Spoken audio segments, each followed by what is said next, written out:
semua, kami dari kelompok 4 akan menjelaskan mengenai kelainan sistem transportasi. Anggota dari kelompok 4 yaitu Asma Konita, Teguh Prasetyo, Vina Destiara, Sofi Syahrila, Yuliani Sentosa. Yola Maharani. Pengertian dan fungsi sistem transportasi. Sistem transportasi merupakan sistem peredaran darah yang melibatkan 3 komponen, yaitu darah sebagai medium transportasi, jantung sebagai pemompa, dan pembuluh darah sebagai saluran.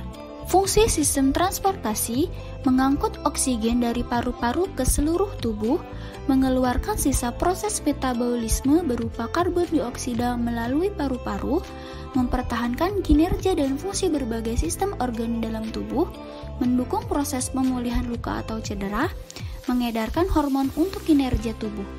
Kelainan pada sistem transportasi. Serangan jantung. Serangan jantung merupakan suatu kondisi di mana terjadinya penyumbatan aliran darah ke otot jantung. Penyebab serangan jantung yaitu tersumbatnya pembuluh darah yang membawa aliran darah ke otot jantung atau yang dikenal dengan pembuluh darah koroner. Sumbatan terjadi karena adanya plak, sobekan dinding jantung, tumpukan lemak atau kolesterol, dan bekuan darah. Adapun gejala serangan jantung yaitu nyeri dada, sesak nafas, pusing, mual, dan detak jantung tidak beraturan. Selanjutnya yaitu hipertensi. Hipertensi merupakan suatu kondisi ketika tekanan darah terhadap dinding arteri terlalu tinggi, yaitu di atas 140/90 mm Hg atau bahkan di atas 180/120 mm Hg. Penyebab terjadinya hipertensi yaitu terlalu banyak mengonsumsi makanan asin dan manis, kelebihan berat badan atau obesitas, serta kurangnya aktivitas fisik atau jarang berolahraga. Adapun gejala hipertensi yaitu sakit kepala, nyeri dada, sesak nafas, dan aritmia.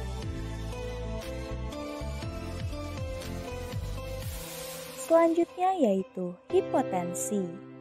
Hipotensi merupakan suatu kondisi ketika tekanan darah terhadap dinding arteri terlalu rendah, yaitu di bawah 90/60 mm Hg. Penyebab terjadinya hipotensi yaitu terjadinya dehidrasi akibat tubuh kekurangan cairan, terjadinya anemia, dan adanya penyakit saraf serta jantung. Adapun gejala hipotensi yaitu jantung berdebar kencang atau tidak teratur, pusing, lemas, serta pandangan terlihat buram. Anemia. Anemia itu keadaan saat jumlah eritrosit atau sel darah merah dalam tubuh di bawah nilai normal atau kurang. Lalu ada penyebab anemia. Yang pertama, berkurangnya sel darah merah di dalam tubuh. Lalu, produksi eritrosit yang tidak mencukupi. Kekurangan vitamin dan mineral. Kelainan darah lainnya. Lalu ada ras, riwayat keluarga, dan paparan senyawa kimia. Lalu gejala anemia. Mudah lelah, lemas, kulit pucat atau kekuningan, denyut jantung yang tidak normal, sesak nafas, rasa pusing, nyeri dada, tangan dan kaki terasa dingin, dan nyeri kepala. Lalu, contoh penyakit selanjutnya yaitu hemofilia. Hemofilia yaitu penyakit yang menurun yang menyebabkan gangguan pada sistem pembekuan darah. Lalu ada penyebab hemofilia, yaitu penyakit menurun karena kelainan genetik yang membuat tubuh tidak cukup memiliki faktor pembekuan tertentu. Lalu ada gejala hemofilia, gejala pendarahan yang sulit berhenti. Lalu kulit yang mudah memar, pendarahan di area sekitar sendi, kesemutan serta rasa nyeri ringan pada siku, lutut, dan pergelangan kaki. Lalu contoh penyakit selanjutnya yaitu ada leukemia. Leukemia itu apa? Kanker darah akibat tubuh terlalu banyak memproduksi leukosit atau sel darah putih. abnormal, leukemia dapat terjadi pada orang dewasa dan anak-anak. Lalu ada penyebab leukemia, memiliki anggota keluarga yang pernah menderita leukemia. Lalu menderita kelainan genetika seperti Down syndrome. Lalu menderita kelainan darah seperti myelodysplasia. Lalu memiliki kebiasaan merokok. Lalu gejala leukemia, ada sakit kepala hebat, mual dan muntah, otot hilang kendali, nyeri tulang, linglung. Selanjutnya yaitu arteriosklerosis. Apa itu arteriosklerosis? Arteriosklerosis merupakan pengerasan pembuluh darah akibat penumpukan plak di dinding arteri. Sel darah dan plak yang terbentuk dari kolesterol menumpuk di dinding dalam arteri, sehingga menyumbat pembuluh darah. Arteri yang mengeras dapat membuat aliran darah ke organ tubuh menjadi tidak lancar.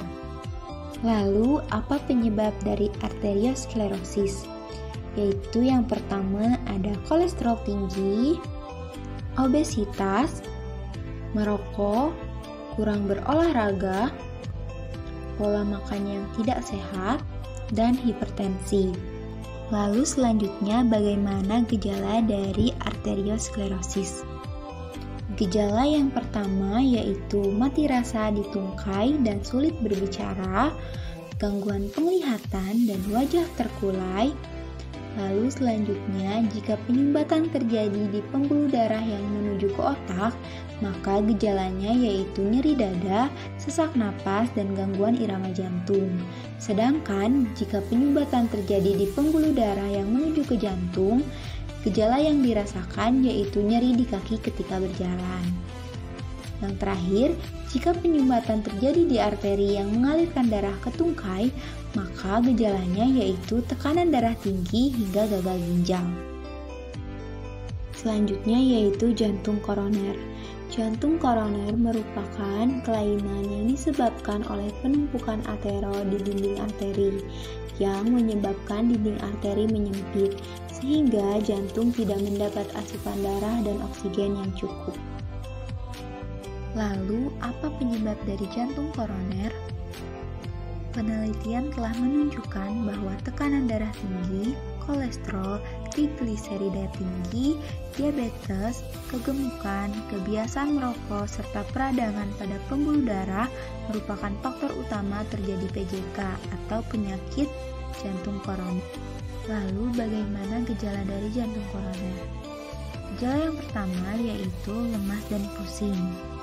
Selain itu, jantung berdebar atau palpitasi. Dan yang terakhir, keringat dingin, mual, napas pendek, dan sesak napas. Cara menjaga sistem transportasi, sistem peredaran darah agar terhindar dari berbagai kelainan atau penyakit. Yang pertama yaitu memperhatikan asupan nutrisi bagi tubuh, antara lain asam folat, asam lemak omega 3, arginin, serat, dan zat besi. Selanjutnya, menghindari makanan yang mengandung garam dan gula berlebih, serta membatasi asupan lemak, kolesterol tinggi, dan juga alkohol. Selanjutnya, melakukan olahraga secara teratur. Menjauhi rokok. Selanjutnya yaitu rutin mengikuti kegiatan donor darah dan istirahat dengan cukup.